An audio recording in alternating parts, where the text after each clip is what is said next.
Hey everyone, this is just a small video to show you the latest feature in ZenML, which is hooks.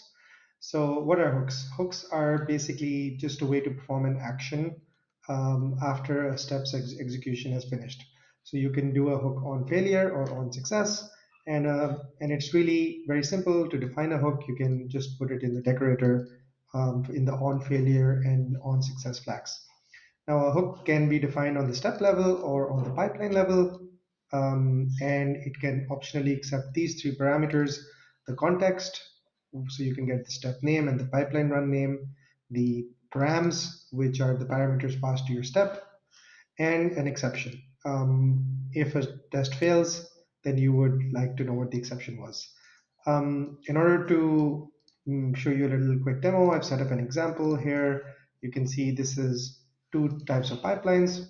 And in the first pipeline, the step will pass successfully. And in the second, the step will fail. So if I go over and I and I start to run my pipeline, you will see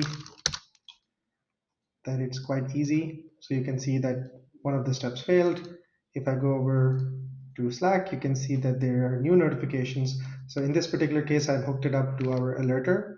So in the stack, there was an alerter component, and there's a standard hook that we've defined in ZenML, which allows you to just put that hook in on failure or on success, and then it will use the alerter component that you've configured to actually send an alert. And in this case, we've used the Slack alerter, so you know that some steps have completed successfully while the others have failed. So yeah, that was a short demo, and hope you enjoy the new feature.